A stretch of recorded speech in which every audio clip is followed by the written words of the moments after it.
नमस्कृत्य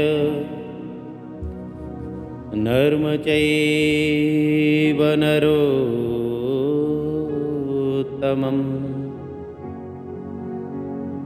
दैवीं सरस्वतीं व्यासं ततो जयमुदीरये।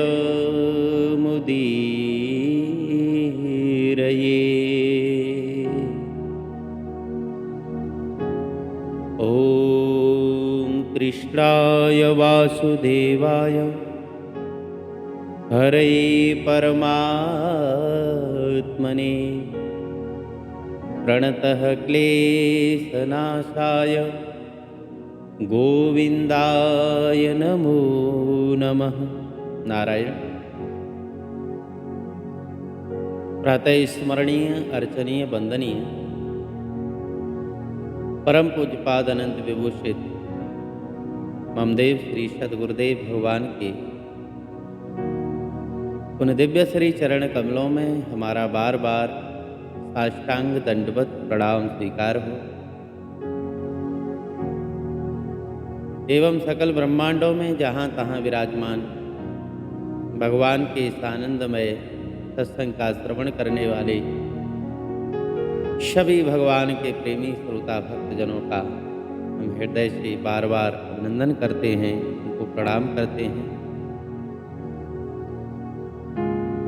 आप सभी भगवान के प्रेमी श्रोता भक्तजन हमारे साथ भगवान श्री कृष्ण के मुख से निकला हुआ जो प्रेम था, जो भगवान श्री कृष्ण ने अपने सखा अर्जुन के लिए महाभारत के युद्ध के समय श्री भगवती गीता जी का ज्ञान जो अर्जुन के लिए दिया, उसी का आप श्रवण कर रहे हैं। जो परम पूज्यपाद ब्रह्मलीन स्वामी श्री अखंडानंद जी महाराज के द्वारा श्रीमद् भगवत गीता पर ये प्रवचन है। आइए इसी आनंद प्रसाद को आप भी ग्रहण करें। या स्वयं पद्मनाभस्य मुख पद्माद्विनिः श्रता। पद्मनाभ मानी नारायण भगवान के मुखारविंद से निकला हुआ जो ज्ञान है वही गीता है। इसमें जो स्वयं शब्द या स्वयं पद्मनाभस्य, स्वयं शब्द जो है इस पर आप ध्यान दो। इसका अर्थ है कि जब स्वयं भगवान का मुख खुला तब गीता उनके हृदय में से उछल करके बाहर आ गई। यानी कोई दूसरा व्यक्ति जोर लगा करके किसी बात को कहलवाना चाहता है तो उसमें इतना आनंद नहीं आता, लेकिन जब अपने हृदय में ही प्रेम प्रफुल्लित होता है, किसी के ऊपर दया करुणा करने पर अपने मन में जो आनंद प्रसाद की प्राप्ति होती है, उसके द्वारा निकला हुआ जो भाव होता है वो आनंद स्वरूप ही होता है। ऐसे ही ये भगवान का जो हृदय है, गीता हृदयम मे पार्थ, भगवान कहते हैं कि हे अर्जुन, ये गीता तो मेरा हृदय है। और वही हृदय गीत बन करके, गीता बन करके अपने सखा अर्जुन के लिए निकला। तो इसमें कर्तृत्व गीता का है, भगवान का नहीं बताया। गीता स्वयं ही अपने आप उछल करके आई और भगवान ने गीता को अपने हृदय से बाहर नहीं किया, बल्कि स्वयं गीता ही अपने आप बाहर निकल करके आई। जैसे सरोवर भरने पर जल ऊपर की ओर उछलता है, तो वैसे ही गीता उछल करके बाहर आ गई। देखो, पद्मनाभ भगवान के नाभि कमल से निकले ब्रह्मा और मुख से निकला वेद। तो भगवान का बेटा यानी कि नाभि से उत्पन्न होने वाले ब्रह्मा जी तो बेटा हुए। तो नाभि के द्वारा तो पहले कमल निकला और कमल पर ब्रह्मा जी प्रकट हुए और ब्रह्मा जी के द्वारा वेद। उस सुसुप्ति में वेद नहीं रहता है, तत्र वेदा अवेदा भवन्ति, बृहदारण्यक को उपनिषद में बताया।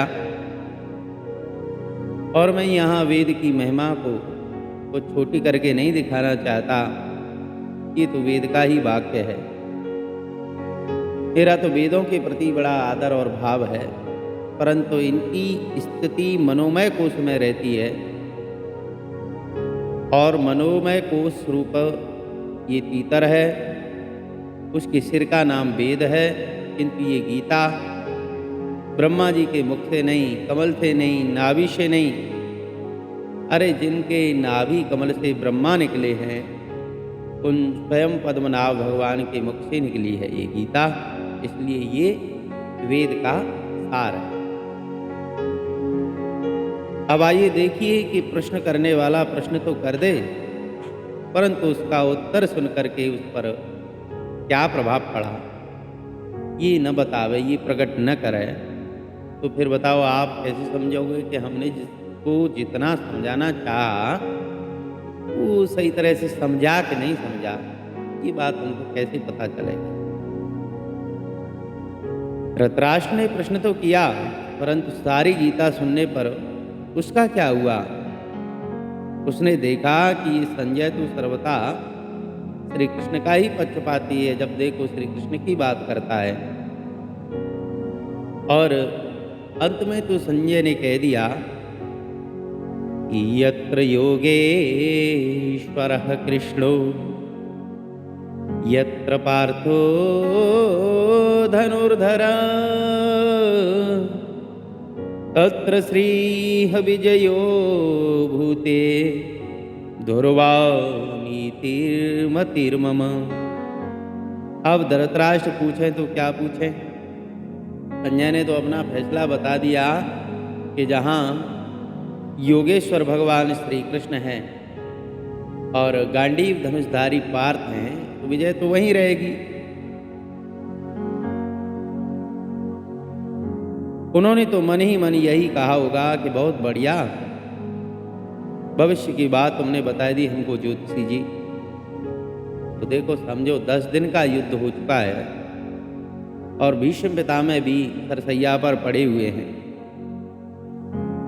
उसके बाद यहाँ गीता के संबंध में धृतराष्ट्र का प्रश्न तथा संजय का उत्तर चल रहा है, और ऐसी स्थिति में 18वें दिन क्या होगा ये बात पूछने की हिम्मत ही नहीं पड़ी धृतराष्ट्र की।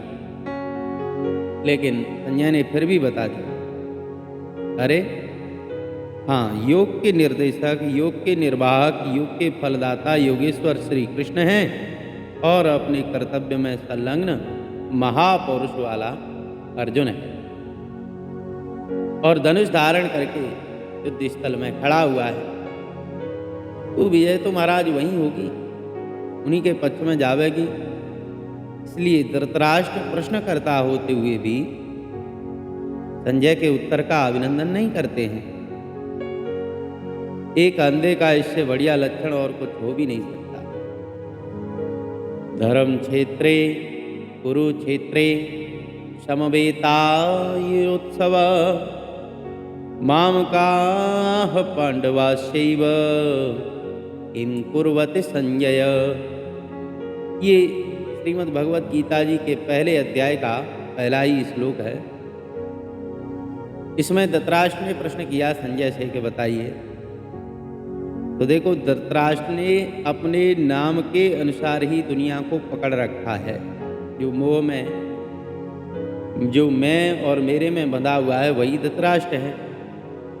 तो पांडु के राज्य को अपने पक्ष में धारण कर लेने के कारण इसका नाम धृतराष्ट्र, ये यथार्थ नाम है।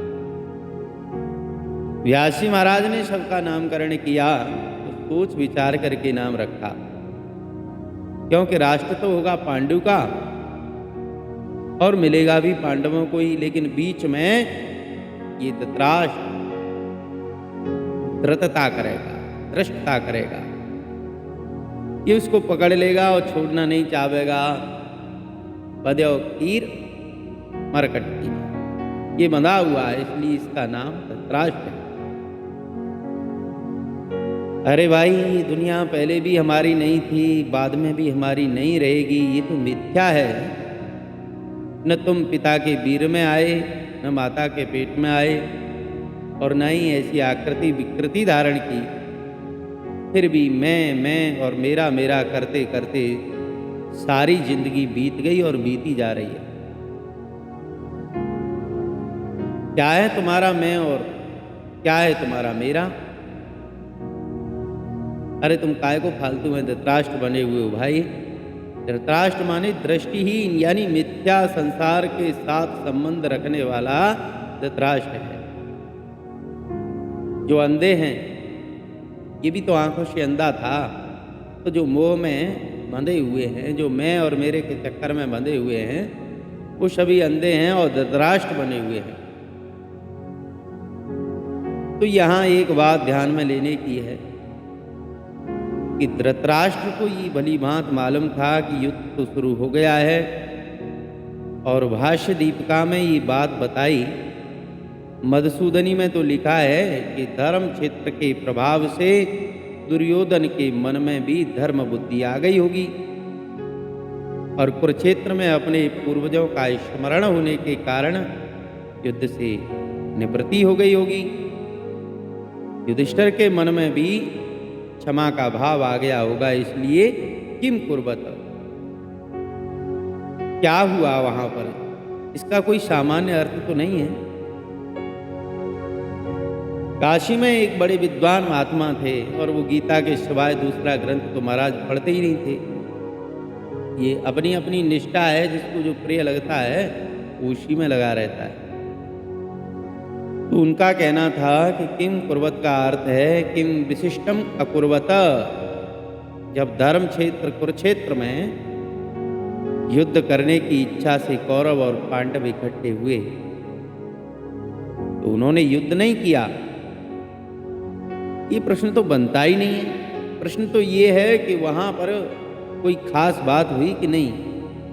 प्रश्नो विशेष विषय, ये जो प्रश्न है विशेष विषयक प्रश्न है। कि किम पद अर्थ का प्रयोग किया, इसलिए संजय उत्तर में कहते हैं कि वहाँ विशिष्ट घटना तो ये हुई कि अर्जुन को ऐसे समय में मोह ने आकर के घेर लिया, और उस मोह को दूर करने के लिए भगवान श्री कृष्ण ने अर्जुन के लिए उपदेश किया। अब देखो, ये धर्म शब्द भगवान का एक नाम है। आप लोगों में जो विष्णु सहस्त्र नाम का पाठ करते होंगे उनको मालूम होगा कि धर्मो धर्म विदुत्तमः, ये भी भगवान का एक नाम है। भगवान का ही एक नाम धर्म, धर्म विदुत्तमः। धर्मज्ञों में सर्वश्रेष्ठ जो हैं वो हैं भगवान। तो जहाँ तक उनको जानने की बात है वो तो स्वयं ही जानते हैं, दूसरा कोई उनको क्या जानेगा। तो ये है धर्म क्षेत्र। धर्म क्षेत्र शरीर है, धर्म क्षेत्र अंतःकरण है, जहाँ स्वयं भगवान रथ पर बैठे हों और स्तोत्र वित्रयिक पाण होकर के दर्शन दे रहे हों, उसको धर्म क्षेत्र नहीं कहेंगे तो महाराज फिर क्या कहेंगे। जहाँ धर्म स्वरूप भगवान का दर्शन हो रहा है वो धर्म क्षेत्र ही तो है। क्षेत्र क्षेत्रज्ञो ज्ञानम यत् ज्ञानम मतम मम। जो क्षेत्र क्षेत्रज्ञ के ज्ञान को जान जाता है वही सच्चा ज्ञानी है। तो क्षेत्र माने शरीर होता है। अब बोलो महाराज यहाँ क्षेत्र की क्या आवश्यकता है? तो भगवान का ज्ञान प्राप्त करने में क्षेत्र का ज्ञान भी आवश्यक है, और उसके लिए धर्म को भी जानो और धर्म क्षेत्र को भी जानो। पंडित लोग यज्ञशाला को ही धर्म क्षेत्र बोलते हैं, लेकिन भाई यहाँ तो धर्म क्षेत्र और कुरुक्षेत्र, यहाँ कुरुक्षेत्र भी शब्द आया है। वैसे पांडव भी कौरव ही हैं। कुरु वंश में ही पांडवों का जन्म हुआ है। वे कौरवों से अलग नहीं है, परंतु उनकी विशिष्टता के कारण उन्हें कौरव वंश में उत्पन्न होने पर भी पांडव कहा जाता है। इक्ष्वाकु वंश तो एक ही है, परंतु उसमें बहुत सारे वंश चले, रघुवंश चला, क्योंकि इक्ष्वाकु वंश में रघु ऐसे विशिष्ट पुरुष हुए कि उन्होंने पुरानी परंपराओं को दबा दिया, और इसी तरह कुरु वंश में पांडव लोग ऐसे हुए कि कौरव संज्ञा तो अधर्म के पक्ष में रहने वालों की हो गई, और पांडव संज्ञा धर्म के पक्ष में रहने वालों की हो गई। तो आध्यात्मिक दृष्टि से धर्म क्षेत्र भी शरीर है और कुरुक्षेत्र भी शरीर है। करने का जो साधन होता है उसको कुरु कहते हैं। कुर्वा करणानि, करणों का नाम है कुरु। यानी कि हम जो भी कार्य करते हैं वो इंद्रियों के द्वारा करते हैं, तो इंद्रियों को भी गुरु कहा जाता है। हाथ से ये काम करो, पाँव से ये काम करो, आँख से ये देखो, मुख से ये बोलो।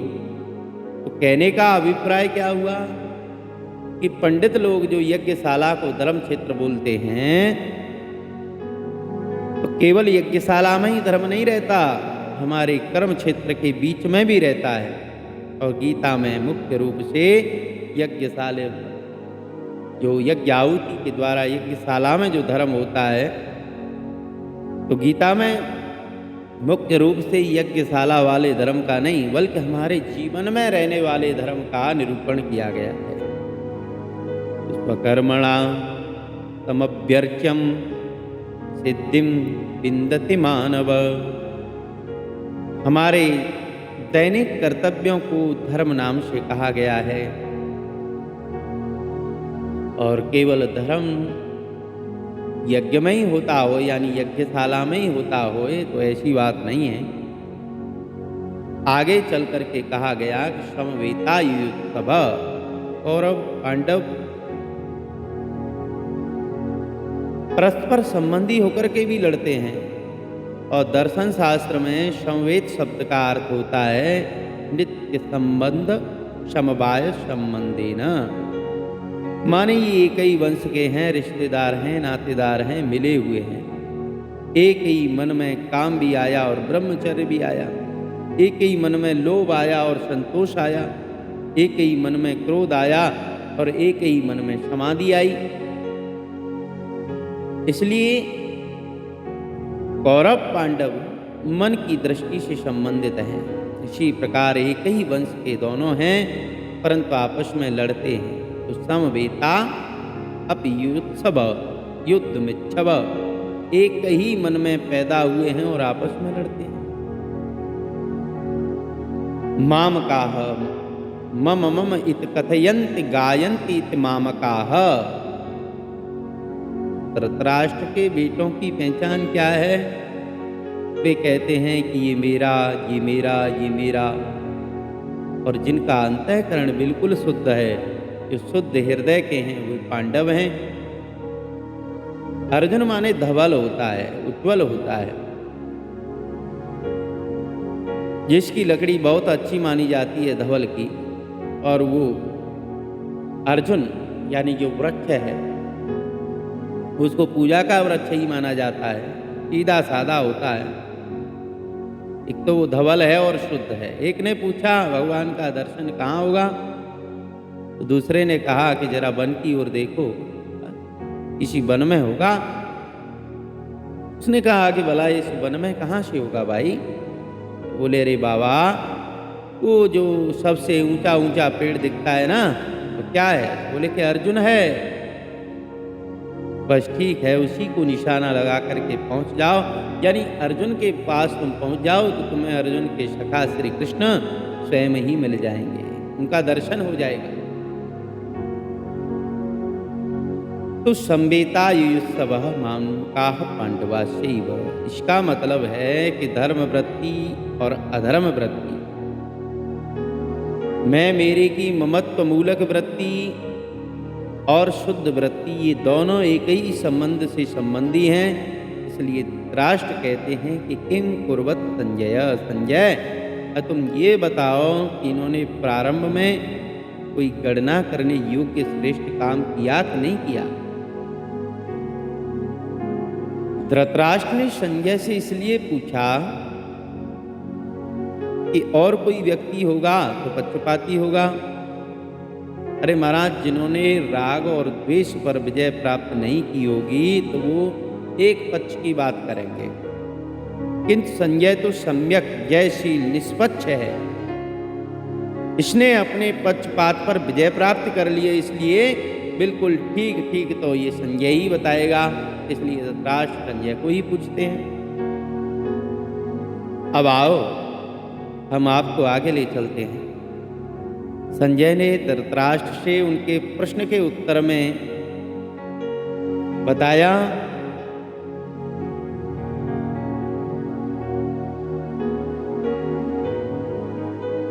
और उन्होंने कहा कि बहुत बढ़िया हुआ, पहले अपने बेटों की बात सुनो, फिर उसके बाद में पांडवों की बात सुनना।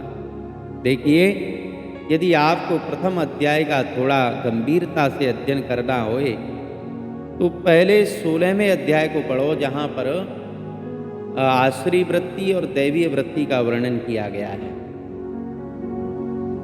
उसमें वर्णित दैवीय संपदा का क्या लक्षण होता है और आश्री संपदा का क्या लक्षण होता है, इसको अपने हृदय में ठीक ठीक समझ लेना चाहिए। क्योंकि दैवीय संपदा तो त्याग के लिए होती है और आश्री संपदा ग्रहण करने के लिए होती है, बांधने के लिए होती है। तो इस दृष्टि से आप समझेंगे कि आश्री संपदा के सारे लक्षण दुर्योधन में घटित होते हैं। 16वें अध्याय में बताया कि दंभो दर्पो अभिमानस्य, दंभ माने दिखावा और दर्प माने अभिमान। तो दंभो दर्पो अभिमानस्य क्रोधः पारस्यमेव च। दंभ, दर्प, अभिमान, क्रोध और पारस्य, ये क्या है कि ये सारी आश्री संपदाएं हैं। और महाराज ये जिसके अंदर होती हैं उसका बेस कुछ भी होए इससे कोई फर्क नहीं पड़ता। वेश, अब भगवान की हम बहुत पूजा करते हैं, परंतु आश्री संपदा के कई ऐसे लक्षण हैं कि जिनके विषय में ऐसा कहा नहीं जा सकता कि अमुक कपड़े के भीतर वो प्रवेश नहीं करते। रावण को ही देखिए, वाल्मीकि रामायण के अनुसार वो गेरुआ कपड़ा पहन करके माता सीता का हरण करने के लिए चला गया और वहां उसके लिए यति शब्द का उपयोग हुआ, यानी सन्यासी। इसलिए आश्री संपदा किसी की वेशभूषा को नहीं पहचानती, वो सीधे उसके दिल में जाकर के उतर जाती है। इसी प्रकार दैवीय संपदा भी किसी के दिल में ही रहती है, न कि कपड़ों में रहती है। तो संजय पहले दुर्योधन की चर्चा प्रारंभ करते हैं और दुर्योधन ने देखा कि पांडवों की सेना मोर्चे पर युद्ध शास्त्र